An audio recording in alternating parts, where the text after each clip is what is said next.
Уважаемые коллеги, уважаемые приглашенные, во-первых, я поблагодарю Михаила Ефимовича Николаева, несмотря на его возраст, на его занятость, за то, что он пристальное внимание обращает вообще на сельскохозяйственную тему.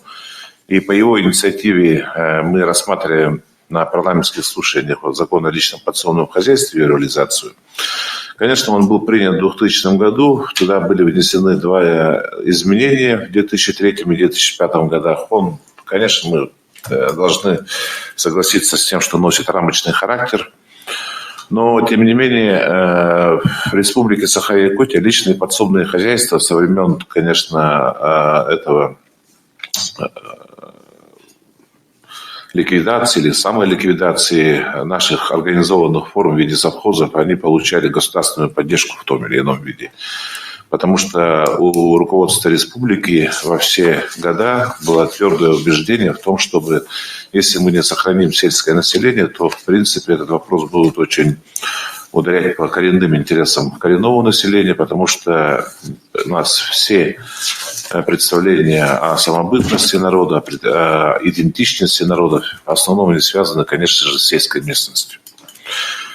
Эта политика у нас продолжается, но по итогам переписи 2020 года у нас количество населения в городе Якутске растет. По официальным данным оно составляет на сегодняшний день 382 600 человек. По другим городам республики тоже у нас показатели растут. По районным центрам тоже у нас численность населения увеличивается во всех муниципалитетах. Это что говорит? Это идет отток населения села в районные центры, во-первых, а из улусов у нас идет отток населения в столицу города Якутск. В итоге что мы получаем? В итоге получаем мы то, что люди, занятые сельскохозяйственным производством и вообще как таковые живущие на селе, их количество уменьшается. Но это объективно неизбежный процесс, это общемировая тенденция, и она общероссийская тенденция. Мы его, конечно же, остановить не сможем, и с этим нам придется жить. Но что подразумевается под поддержкой личного подсобного хозяйства? Вот я задавал вопрос заместителю председателя правительства, что для нас первичнее все-таки? Это продукция хозяйственная, которую мы получаем, либо же сам факт существования личного подсобного хозяйства? Тут вопрос, конечно, спорный. И он десятилетиями накопился. Мы в рамках одного парламентского слушания, конечно же, это не решим, но в рекомендациях, конечно, они носят такой вот характер тоже достаточно такой вот, можно сказать, не очень такой вот, не очень актуализируют эту тему, но тем не менее нам нужно будет прописать, потому что нам все-таки нужно определиться, что первичнее. Личное подсобное хозяйство, на мой взгляд, это не только получение продукции. Это, во-первых, мы задерживаем население в сельской местности. Почему человек живет в сельской местности, а не в райцентре или в городе Якутске? Вот коренной вопрос. Во-первых, это, конечно, жилищные условия, да? Первое. Потому что у него там есть собственное жилье, собственное подворье, и он может не иметь там средств для того, чтобы приобрести жилье. На рынке он стоит не очень дорого, там 1 миллион, 2 миллиона, 3 миллиона, если это жилье будут продавать. И он не сможет приобрести жилье в райцентре, либо же приобрести в городе Якутске. Второе, это, конечно же, его задерживает та или иная занятость, работа. Потому что он там может работать учителем, медсестрой работать, в детском саду там супруга работает, в системе жилищно-коммунального хозяйства, но так или иначе есть там какая-то занятость, и он получает определенный вид дохода. Третье, это, конечно же, его традиции, это его малая родина, то, что там он воспитывался, родился, семья, там все прочее, прочее. Но, несмотря на все это, люди переезжают. А вот личное подсобное хозяйство, когда он будет иметь, конечно, это будет задерживать этих людей. Это будет еще одним подспорьем для того, чтобы люди оставались на селе. Потому что это будет дополнительный источник дохода, во-первых. Во-вторых, здоровое питание. А в-третьих, что немаловажно, на сегодняшний день, коллеги, мы для подрастающего поколения воспитываем людей, приспособленных к труду. Дети, у которых есть, вернее, люди, у которых есть личное подсобное хозяйство, их дети более приспособлены к труду. У них будет практичность, есть практичность. Чего греха таить, там наши дети, которые воспитываются в городских квартирах и не имеют ни малейшего представления, откуда берется у них еда на столе, они коренным образом отличаются от того ребенка, у которого есть личное подсобное хозяйство их родителей. И у них преимущественное, конкурентное преимущество в жизни появляются.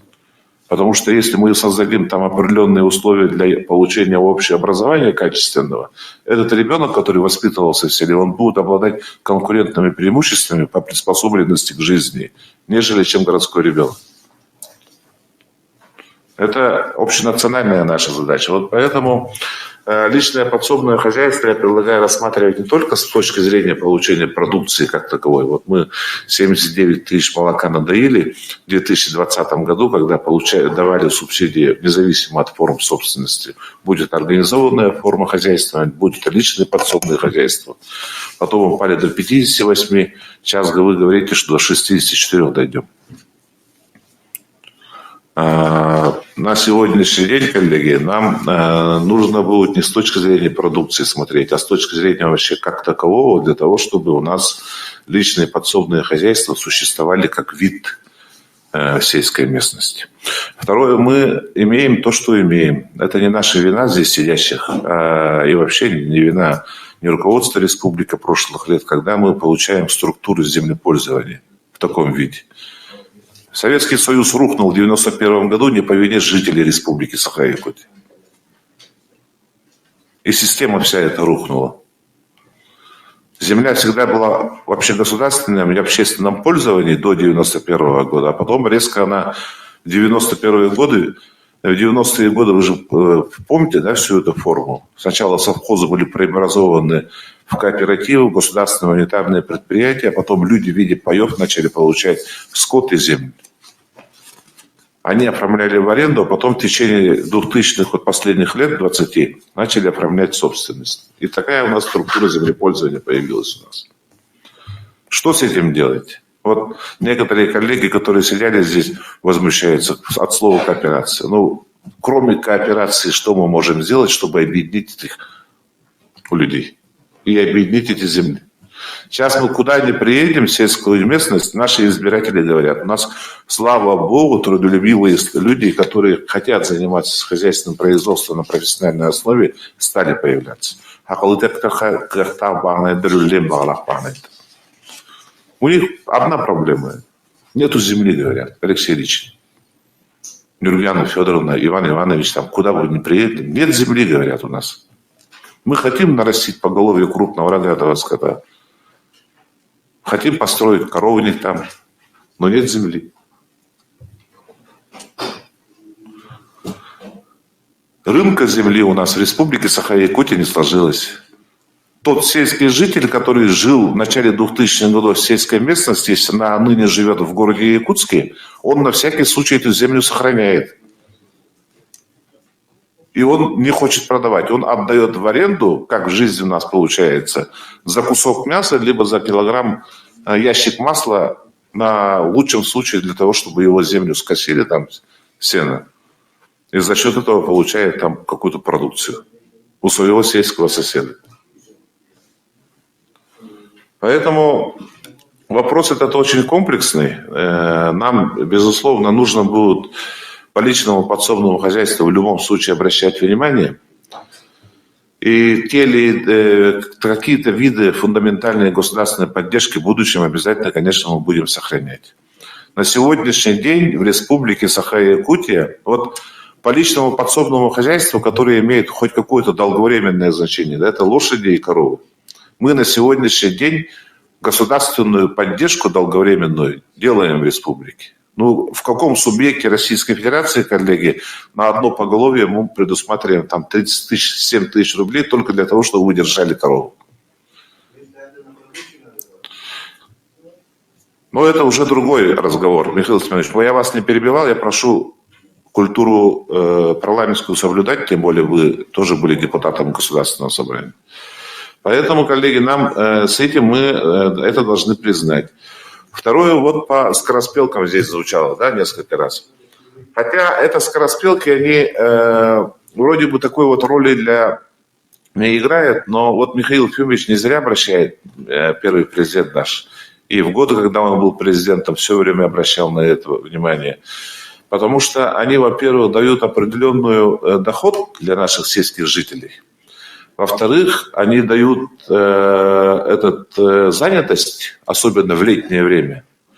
Ну и третье, что немаловажно, они дают очень хорошую воспитательную функцию для подрастающего поколения. Для детей, которые в летнее время каникулярно находятся на каникулах. Көреллер, курусаны, гивинены, кагы, кугу в летнее время. И нередко в семьях заключаются такие договора, когда родители говорят, если вы вырастете столько-то кур, столько-то гусей, столько-то уток, у вас будет такая-то, соответственно, половину дохода получите вы, на который вы купите школьную форму и так далее. Таким образом формируется трудовая мотивация у подрастающего поколения. Поэтому я Минсельхоз просил бы, мы в этом году, конечно, не очень большие суммы предусмотрели в государственном бюджете на эту отрасль, но тем не менее что-то, может быть, путем передвижки сделать, чтобы в будущем перед следующей корректировкой на это направление хоть что-то добавить. Пожалуйста. Ну и последнее, коллеги. Без земли, конечно, мы нарастить продукцию никаким образом не сможем. Поэтому тот закон, о котором вы говорите, Михаил Викторович, и который я уже слышу не в первый раз, что вы его разрабатываете, но до сих пор мы его в стенах Государственного собрания не видим. Вы нам рассказываете про это уже последние 1,5 года. Прошло уже 2 осенние сессии, проходит вот 2-я весенняя сессия заканчивается, но проекта этого закона нет у нас.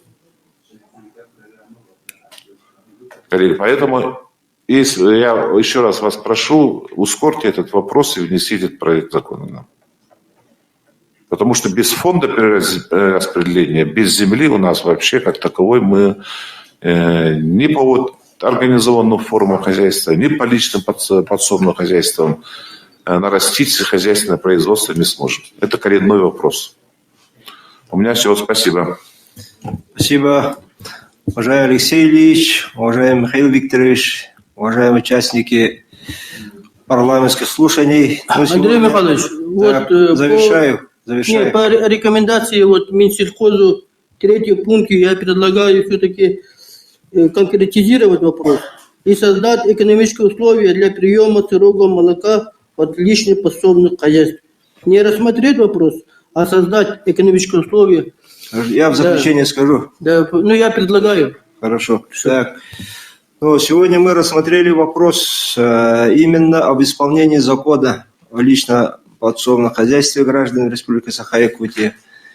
И, вышли за рамки, конечно, но вопрос комплексный, такой серьезный, поэтому предложений много. Но здесь статья 1, понятие личного подсобного хозяйства, пункт 2 гласит, что личное подсобное хозяйство ведется гражданином в целях удовлетворения личных потребностей. Но, тем не менее, в законе, глава 5 никто не отменял, государственная и иная поддержка граждан, ведущих личное подсобное хозяйство. Здесь статья 13, основные направления поддержки граждан, ведущих личное подсобное хозяйство. Это основная статья закона. Здесь в рекомендациях мы тоже постарались отразить, но еще раз детализируем, конкретизируем. Например, пункт 4 статьи 13. Организация продажи гражданам, ведущим личное подсобное хозяйство, сельскохозяйственных животных и птиц, комбинированных кормов, минеральных удобрений, сортовых, аэронированных семян, саженцев, сельскохозяйственных культур. Здесь количество, по итогам информации доклада не такая уж большая, надо усилить работу. Здесь есть пункт 8, организация закупок для государственных нужд сельскохозяйственной продукции, сырья и продуктов рыбного и охотничьего промыслов у граждан, ведущих личное подсобное хозяйство, и обеспечение условий для реализации их излишков. Ну, по-моему, данная работа почти, как говорится, не ведется. Пункт 10. Обеспечение кредитами, в том числе льготными, под залог имущества. Пункт 11.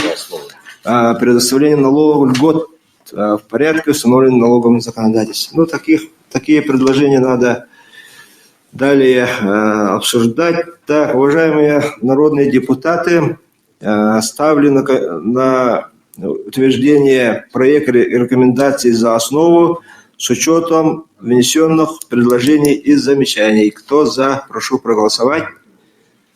Уважаемые народные депутаты, участники, против, воздержался, нет. Спасибо за работу.